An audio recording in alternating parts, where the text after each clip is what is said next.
ஹல்லேலூயா. கர்த்தருடைய பரிசுத்த நாமத்திற்கு மகிமை உண்டாவதாக. இந்த நாளிலும் கர்த்தராகிய இயேசு கிறிஸ்து நமக்கு கொடுக்கிறதான வார்த்தை எபிரேயர் 10வது அதிகாரம் 26வது வசனம். சத்தியத்தை அறிவும் அறிவை அடைந்த பின்பு நாம் மனப்பூர்வமாய் பாவம் செய்கிறவர்களாய் இருந்தால் பாவங்களின் நிமித்தம் செலுத்தத்தக்க வேற ஒரு பலி இனி இராமல். ஆமென். பாவத்திலேயே நம்ம தெரியாம செய்யறோம் சில பாவங்கள். ஆனா தெரிந்துமே செய்யற பாவங்கள் அதுவும் மனப்பூர்வமாய் செய்யற பாவங்களாம். மனப்பூர்வமாய்னா முழு மனதோடு, பாவம் தெரிஞ்சோம் அதை முழு மனதோடு செய்யறது. பரவாயில்ல, ஏசப்பா மன்னிச்சிருவாங்க, நான் இப்போ பாவம் செஞ்சுட்டு மறுபடியும் என்ன செய்வேன், கர்த்தரிடத்துல போய் மன்னிப்பு கேட்டால் அவர் மன்னிச்சிருவாருன்னு சொல்லி அந்த செய்கிற பாவத்தை மனப்பூர்வமாய் செய்கிறவர்களாம். பிசாசு அப்படி நம்ம செய்ய வைப்பான், ஆனால் நம்ம செய்யக்கூடாது. இன்னைக்கு அநேகர் துணிகரமாயிட்டாங்க. அநேக கிறிஸ்தவர்கள் இன்னைக்கு ஏசப்பா அன்புள்ளவர் தானே, அவர் மன்னிப்பாருன்னு சொல்லி துணிகர பாவங்கள் இன்றைக்கு நிறைய காணப்படுகிறது.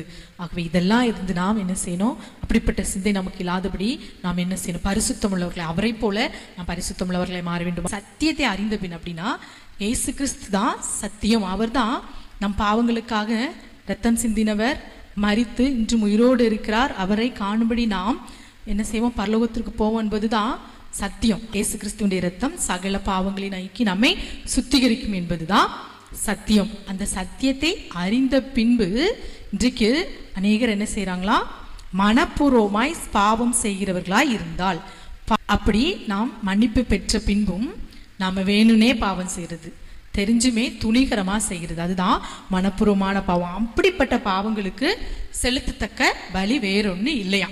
ஆமே.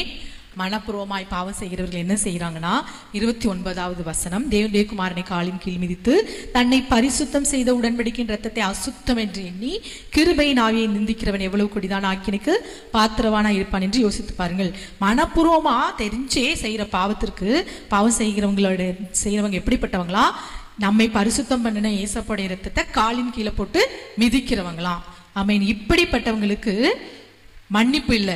அதற்கு பதிலாக என்ன, 27 நியாய தீர்ப்பு வரும் என்று பயத்தோட எதிர்பார்க்குதலும் விரோதிகளை பட்சிக்கும் கோபாக்கினையுமே இருக்கும். தெரியாம செஞ்ச பாவத்துக்கு தான் ஏசப்போட மன்னிப்பு இருக்கு. ஆனா மனப்பூர்வமா நீங்க செஞ்சீங்கன்னா, திட்டமிட்டே செய்யற பாவம், இந்த பாவத்திற்கெல்லாம் பலி செலுத்தப்பட வேறும்னு இல்லையா. அதற்கு ஒரே தீர்ப்பு என்னதான், நியாய தீர்ப்பு வரும் என்று பயத்தோட எதிர்பார்க்குதலும் விரோதிகளை பட்சிக்கும் கோபாக்கினையுமே இருக்குமா. அப்போ மனப்பூர்வமாய் செய்த பாவத்திற்கு என்ன தண்டனை, கோபாக்கினை, நியாய தீர்ப்பு. ஆகவே இந்த நாளில் நாம் கர்த்தருடைய சமூகத்தில் ஏதோ தெரியாம தவறுகிறோம், நாம் எல்லோருமே தவறுகிறோம் என்று விதத்துல பார்க்கிறோம். ஆனா மனப்பூர்வமா செய்யற பாவத்திற்கு நியாய தீர்ப்பு ஒன்றுதான் வழி. ஆகவே அதுதான் தண்டனை, அதுதான் கோபாக்கினை. கர்த்தருடைய கோபாக்கினை தான் பட்சிக்குமா மனப்பூர்வமாய் பாவம் செய்கிறவர்களாகவே. இந்த வேளையில் கர்த்தாவே, அப்ப நாங்கள் அப்படிப்பட்ட மனப்பூர்வமாய் பாவம் செய்யாதபடி நீர் இந்த நாளில் எங்களை தடுத்து ஆட்கொள்ளுங்க தகப்பனே.